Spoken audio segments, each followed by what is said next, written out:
Hello again, it's Mr. Pete. That is the skeletal remains of Mr. Pete and his emaciated body. A defeated Mr. Pete, but I'm forging ahead, and this is tips number 1056. I sincerely hope you watched 1055, where I discovered this lathe, I hunted it down. I was at a big auction, watched that, it's an auction video, and I brought this back home, I got it set up, and now I'm going to do a video regarding a perusal of this machine. It's a 9-inch South Bend lathe, probably made in the 40s or early 50s. I'll give you the exact catalog number here presently. Now, I did show you what accessories came with it, but some of the items I have cleaned up. I haven't done much with this yet, but I'm going to go through it and I'll tell you what I am going to do with it and what I am not going to do with it. Remember, I bought this lathe to play around with and then flip. In other words, content for my video, my failing video channel. So tell your friends about this if you have any that are interested in this type of content. So why don't I start by showing you a catalog picture of this machine from the late 40s. Isn't this a beautiful picture out of the 1948 South Bend catalog? And this is a model C9W. So it's a C, and it's 9-inch, and what C means is that it does not have a quick change gearbox. It has change gears. It does not have the deluxe apron. In other words, this is their smaller model, their entry-level model without any of the bells or whistles, but a very usable lathe and very affordable, and it was made in 3 different bed lengths. Let me show you that catalog page. Now, of course, the models A, B, and C were very similar, this again being the C. And if you look down here, well, let me zoom in on that. All the specifications are down here, but I don't think you need to see those. You might want to read this. I'll put a still picture of this at the end if you are interested.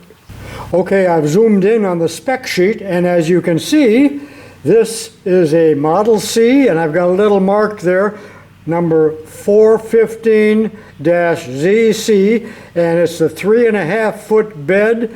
I just told you that there were 3 different bed lengths, but there's actually 4. Notice that the weight is about 350 pounds, and that these machines were made with only a 1/4 horsepower motor. And there it tells you the distance between centers and the bed length and the shipping weight and the code that they used way back when. Also, this machine was sold without the motor. That was separate, as was the bench. Well, I pulled the curtain back so that you can see the other 9-inch tool room lathe languishing in the background. I haven't forgot about it. It will be for sale soon as well. But one other thing to show you before I start talking about my latest acquisition. Crazy, I know it's crazy. Makes no sense whatsoever. And languishing even farther from my current lathe is the one that came clear from Florida, courtesy of John Collins. I intend to do a lot more with this, but remember, I converted it to a Model B with the more deluxe carriage apron, and it's a little bit shorter bed. It's the next shorter size to what I think it's a 3-foot. And you'll be seeing more of that, but that is not the subject of today's video. As most of you probably realize, this is actually a bench-mounted machine, and it's on a homemade stand that is fairly decent, but it could easily be taken off of this stand and put back onto a bench. Let me give you a little close-up of the drive unit as well. If I had been making this bench stand that it's sitting on, I would have made a little bit wider stance, because we've got an awful lot of weight here. Well, how much? 75 pounds of weight here with the motor and the drive system that is cantilevered. It's hanging over, and it's making the machine probably wanting to tip over if it could. It should be bolted to the floor, but of course I'm not going to do that. I'm just talking about safety and common sense. None of this has been cleaned since I bought it, but the gear train here looks to be in very good shape, ready to use. Everything just needs a major cleanup and possibly even paint. Remember, this thing is in its work clothes and the paint is original. And you know, there's a lot of beauty to that, rather than painting the thing red and yellow, which I would never do. Paint it gray if for the next owner. And I think I'll give you a close-up of what the original color looked like if it will show up in the video. I doubt very much you can tell what the real color is, but there it is. I cleaned this little area. It's just a very deep color of gray that's actually pretty attractive if the entire machine was cleaned up, and it won't be. There's a little GE motor on here. It runs just fine.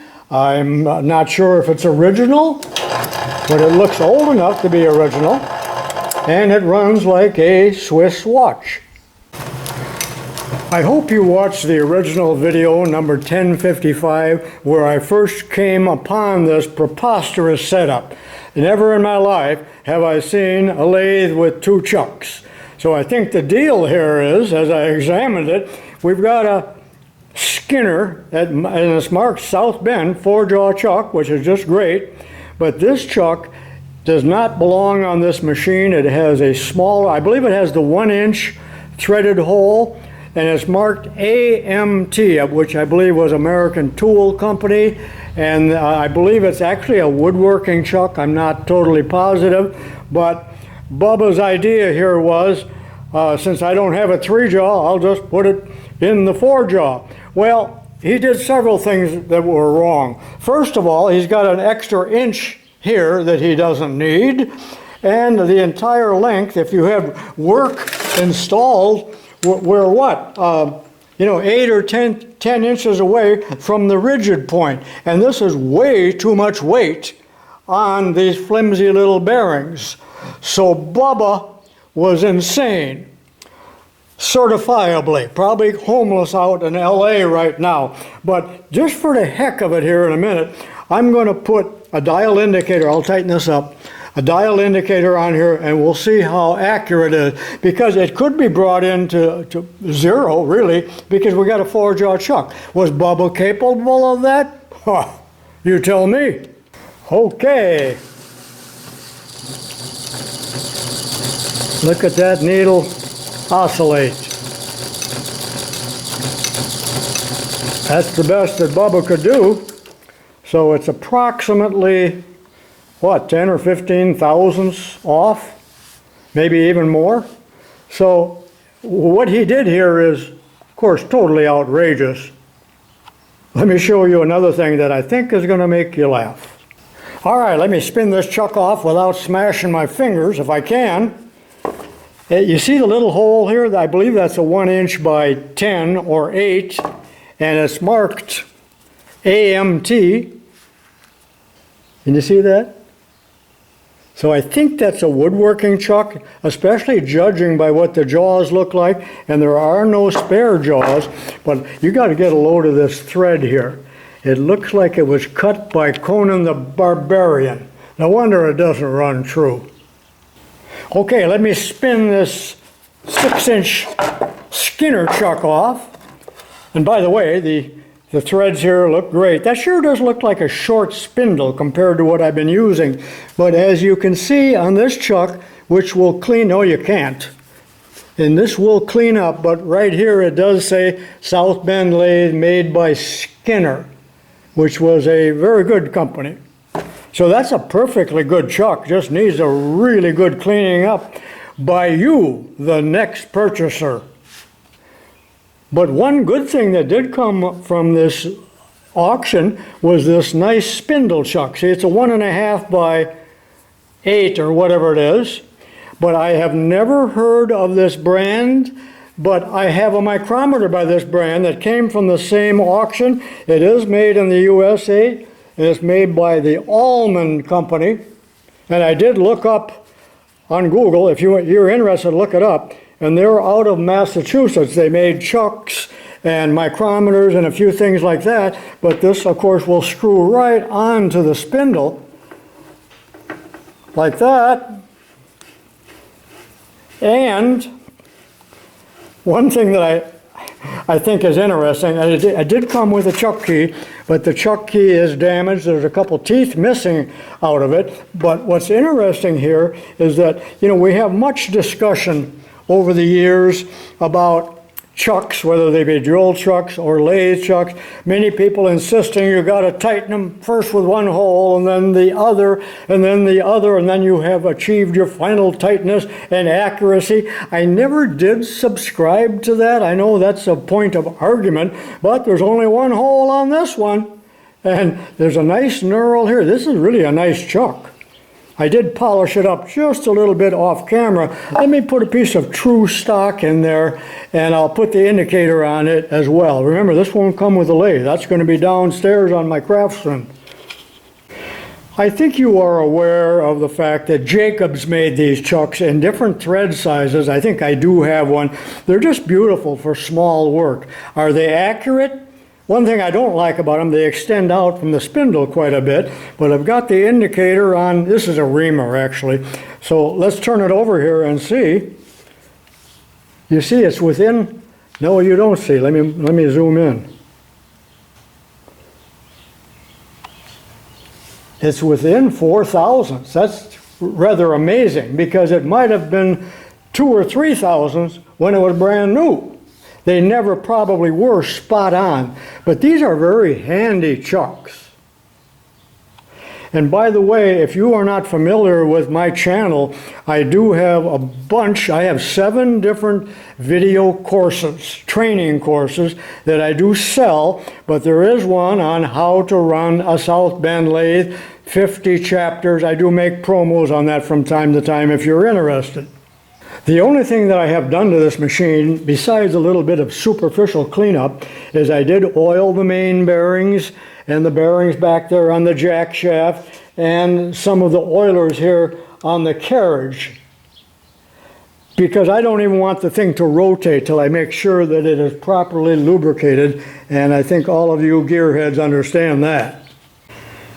By the way, today is July 2nd, 2025.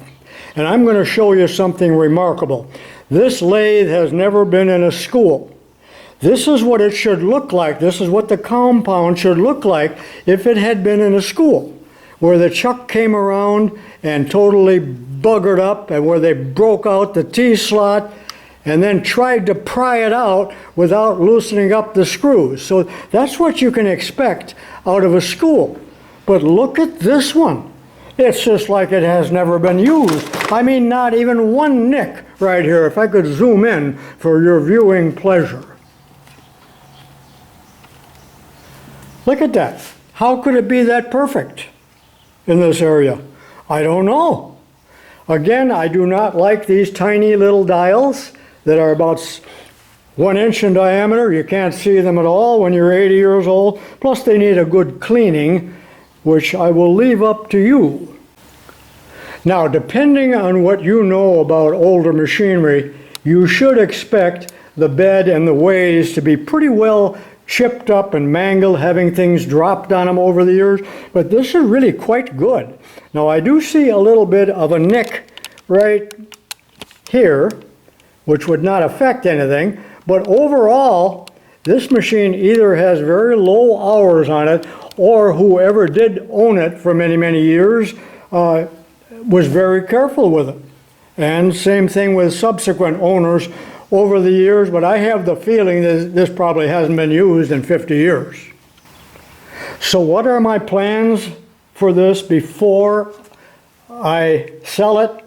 I'm not going to clean it up all that well, and you can see it's really dirty there.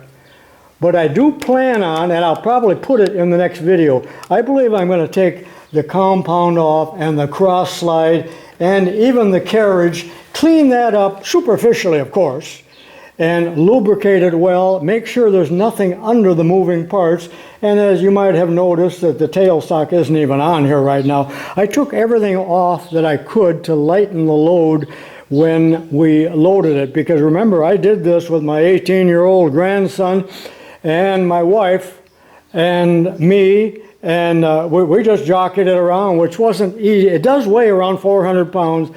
As I said, a strong man could move it, but I'm not a strong man. And although the ways are in quite good condition, there is just a lot of dirt on there. I need to scrape them and then just clean them with the finest abrasive known to mankind. But it will clean up pretty well. It's never going to look like it's brand new. Also, the lead screw is absolutely filthy, full of stuff, so I did not want to engage the half nut lever yet at this time till I make sure that it's clean and lubricated. Some of this was shown in the previous video, but I never know if people have watched the previous video. That's one of my reasons for repeating them, other than the fact that I'm 81 years old and forget what I said 15 minutes ago. But it did come with a very nice steady rest, which I believe is probably much newer, because this is the color gray that they used in later years, as opposed to that darker gray. So they changed colors over the years. So there's the tailstock. I haven't really even looked at it until right now, and it's in fairly good shape. Sometimes you feel major ledges right here with your fingernail, and I do not feel that. So actually it's really quite good. And then of course the new owner would be getting this Jacob's chuck, and this one isn't much, but it is still a chuck, and a lantern type tool post, and there are 3 or 4 different tool holders that will come with it. And you'll even get a nice rusty crotch center. Most people don't know what that is. And there's the sleeve that was in the spindle, and it did pop out rather freely with a ramrod. I was always fearful of not being able to get that out, but it came right out. So this thing, again, was stored. It's so messy, I believe there's just oil all over it that protected it over the years. I'm not really sure why the faceplate, the dog plate, was so rusty, but I have it stewing here in some vapor rush. And good old Latham Marks has been such a support to my channel. He gave me 2 gallons of this, so I'm putting it to good use on that plate. Well, a few minutes ago I showed you the faceplate in the stew, the evaporest, and this is what it looked like when I took it out, and I brushed it with hot water and then oiled it, and it looks like new. So that stuff actually does work. And if I wanted a little bit shinier, I would put it on the machine and use a little emery cloth, but I'm not going to do that because it's really, really in good shape. Thank you, Latham, for sending me that product. I've shown you this stuff before, but I have cleaned it up. I actually wasted several hours out of my limited lifetime cleaning up these gears, and they look just great. Whether or not they're all there, I do not know, because there's plenty of gears still on the machine itself. But, you know, this alone almost got away from me and would be in the landfill right now. I was the only bidder on this at the very last minute, the very last rack. Nobody knew what it was, luckily. So I do have those, and that's why so many people are looking for these and why they are missing, because they get separated in an auction. So got this worthless little Williams boring bar holder. As you've seen before, 3 nice dogs, heavy duty. You talk about heavy duty. I think they really overdid it myself. And there's another big gear. I think that goes right on the lead. Think this goes on the lead screw. Maybe it's the same as the one that's on there. And we got a burnt up center and several more of these. Don't get your hopes up with these. They don't work. How you been? Hey. Well, that concludes this short video entitled South Bend 101. So I just gave you the basics of this. And if anyone watches this video, I will be making more. If there is no interest, I really am not going to proceed with this anymore. But the idea is in the following video, I will take the entire carriage apart, get that all cleaned up and oiled. In other words, get this thing ready to actually cut a piece of steel. So watch for future videos on that. Remember, I have several playlists on South Bend lathes if you like them, and I'm still adding to them, so look that up. You will not be notified. You must search regularly Tubalcain or Mr. Pete to find my videos. Remember, I am being shadow banned along with millions of other creators. They're not picking on me. It's just all about the algorithms and Google making big bucks, not just a few pennies from small creators such as myself. I hope I wasn't too overbearing, and I'll see you in the next video. Just a few still pictures at the end. I know most people do not like those, so see you next time. Here's a little postscript for you. Whining, of course.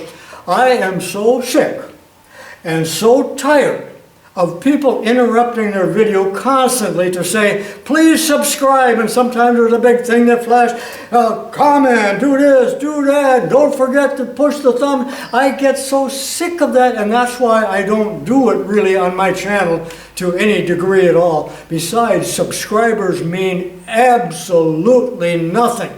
All that matters is views. All right, sorry. No, I'm not sorry, that's the truth. And just for the heck of it, I think I'll put the crotch center into the stew and see what happens. I probably never will show you the results, but that's about how bad this looked before I put it in.